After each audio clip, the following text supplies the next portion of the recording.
Se você não me conhece, eu me chamo Eslen Delanogari, sou formado em psicologia, tenho mestrado e doutorado em neurociências e eu passei alguns bons anos não só estudando o comportamento humano, como fazendo experimentos no laboratório para entender mais sobre comportamento de uma maneira geral. E se me fosse dado o objetivo de criar uma casa para destruir a saúde mental de alguma pessoa, eu criaria uma casa muito próxima ao que é feito no Big Brother Brasil, na verdade. Por quê?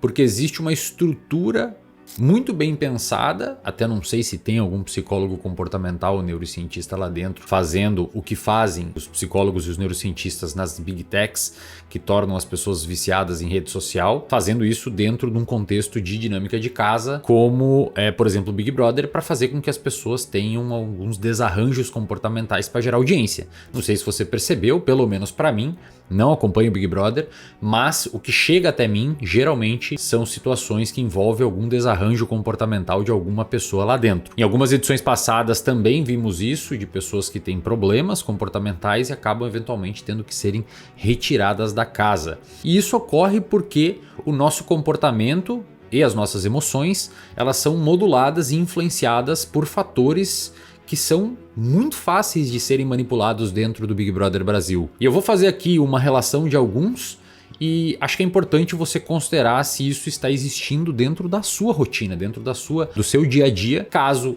existam, você já pode começar a pensar nesse manejo para não sofrer as consequências dessas variáveis, tá? Dessas influências dessas variáveis. Primeiro ponto, muito óbvio, o participante do Big Brother Brasil, ele tem uma rotina totalmente alterada.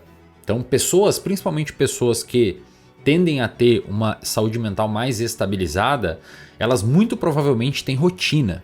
A rotina é um ponto fundamental para você manter a sua saúde mental e para você prevenir problemas em saúde mental.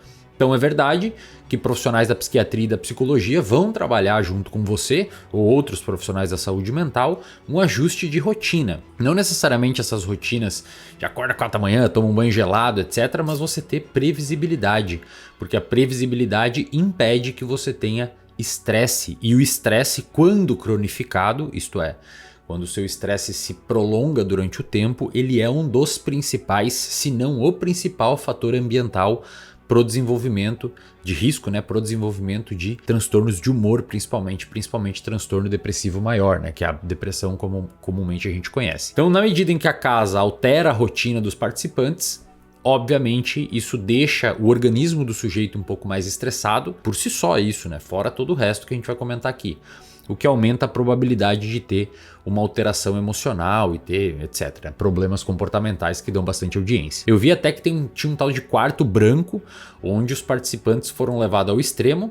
Salvo engano, eram participantes que iriam entrar na casa, era tipo um processo seletivo tardio, onde eles ficaram até sem poder ir ao banheiro, sem poder beber água, né, ter comida, sei lá. Não acompanho o Big Brother, mas foi o que chegou até mim. Me digam aí nos comentários se eu estou errado. Pelo que eu vi, era isso mesmo. Então o primeiro ponto, e isso fica já de aviso para você e no seu dia a dia, rotina é muito importante. Acordar nos mesmos horários, comer nos mesmos horários, trabalhar, ter tempo de descanso, ter hobbies, que são atividades que você se importa em avançar e melhorar, e ter momentos de lazer, que são momentos que você não se importa em aumentar a sua qualificação naquilo. Um exemplo, um hobby como tocar violão, tocar gaita de boca ou alguma coisa assim, é importante e você tem que querer melhorar naquilo. Isso é um hobby. Mas momentos de lazer, que você toca violão, por exemplo, e você não quer melhorar no violão, é só um momento para relaxar, isso é um lazer. É importante ter os dois dentro do que a gente chama de rotina. A casa retira isso dos participantes. Imagino eu, né, que não dê para levar todos os hobbies lá. Imagino que o hobby do cara é tocar piano, não vai ter um piano lá. Eu acho que não tem um piano lá. Ou enfim, vocês entenderam a ideia, né? Não tem como fazer...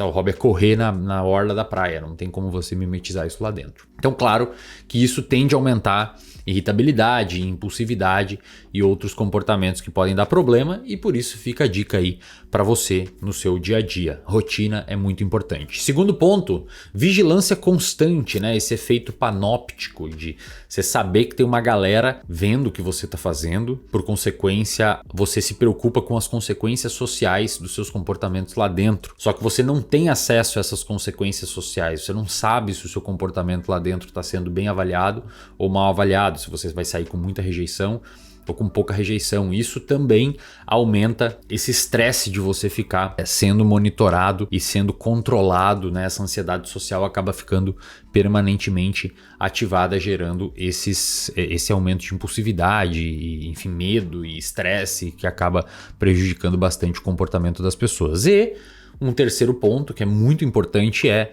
a formação de coalizões tribais. Então bastam alguns dias lá para os grupinhos começarem a se formar por uma característica inerente do ser humano e até mesmo de alguns outros animais, que é formar grupos do nós versus eles. Não acompanho o Big Brother, mas é muito provável que, se ainda não tem, vai acontecer a formação de pequenas panelas, né? E aí essas panelas elas começam a se, cada vez mais os indivíduos de uma panela fica mais parecido com eles dentro da panela, e quanto mais parecido com seus colegas de panelinha, mais diferentes são das outras panelinhas, aumentando esse jogo, né, de nós versus eles. Isso acontece em qualquer programa. MasterChef, que é um programa que teoricamente nem tem tanto controle assim, né? Mas qualquer programa que você botar um monte de indivíduo, eles vão formar essas coalizões tribais, gerando essa ruptura do nós versus eles, gerando aí, né, várias leituras muitas vezes equivocadas do que está acontecendo, e ainda mais essa hipervigilância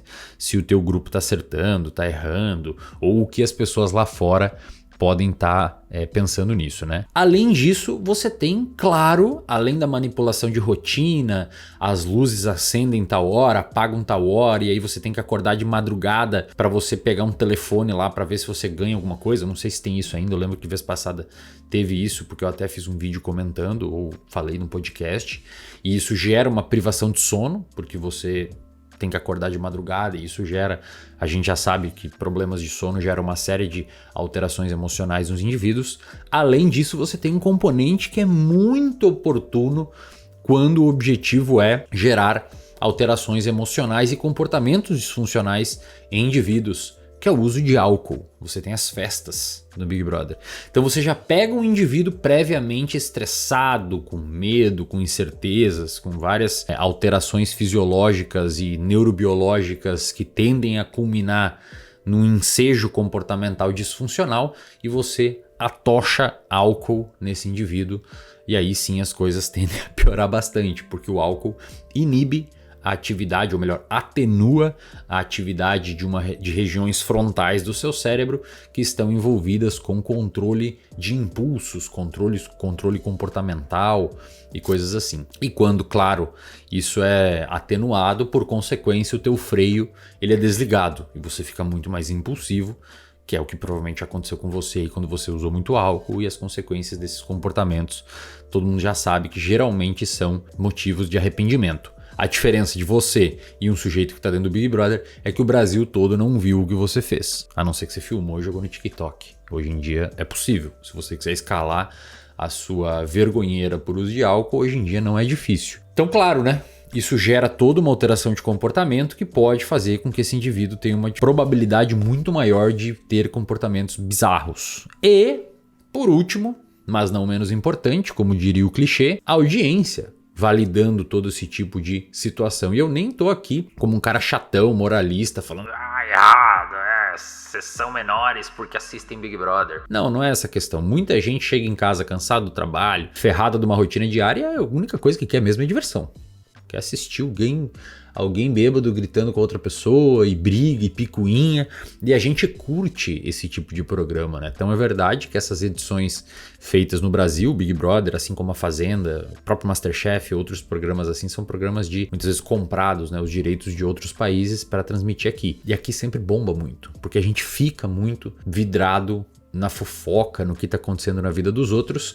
Então é verdade que nós somos um dos países que mais utiliza a rede social do mundo, em números de usuários, e que mais passa tempo nas redes sociais, o que fez com que o próprio Big Brother sacasse isso e começasse a levar, não só como era nas edições anteriores, pessoas anônimas, mas agora levar também, né, como era nas edições anteriores, pessoas anônimas, pessoas famosas na internet, porque entende-se que isso vai gerar mais cortes e, por consequência, as pessoas vão ficar interessadas em ver o que aquela pessoa está fazendo. Então, basicamente, se você tiver aí algum comportamento desses que eu listei na sua vida, uso exagerado de álcool, não tem rotina, né, fica com muito medo do que as outras pessoas estão pensando do seu comportamento, etc., vale a pena você olhar um pouco para isso com uma lente e ver se tem alguma coisa que você precisa ajustar ou não, porque isso provavelmente vai culminar numa melhora no seu comportamento e nas suas emoções. Claro que se você quiser ajuda, eu tenho o reservatório de dopamina, são mais de 160 aulas minhas já lá, sobre diversos assuntos, desde a neurociência da formação de hábito, como funciona o sono, como você tentar evitar o uso de rede social em exagero, controle emocional, memória, como estudar. Você pode ir lá e virar aluno do reservatório de dopamina por um preço muito camarada, muito barato, ter acesso ao aplicativo, às lives que a gente faz lá dentro, e aí sim você vai ter um pouco mais de noção sobre tudo isso que eu falei de forma mais detalhada. O link está aqui e também tem o QR Code que o Matheus vai deixar aí na tela para vocês. Por favor, deixa o like aqui no vídeo, eu tô tentando voltar a produzir conteúdo aqui no YouTube, abandonei por um tempo, tive minha filha recentemente e aí teve um monte de correria aqui em casa, mas tô querendo voltar com uma produção de conteúdo mais constante de vídeos assim, aqui em casa mesmo, sem ir pro estúdio nem nada, mas para isso preciso que você deixe o seu like e inscreva-se no canal do Eslen Podcast, do Eslen de la Nogara aqui no meu canal, para me motivar a voltar a produzir vídeo assim. Valeu? Então é isso. Nos vemos no próximo vídeo e até lá.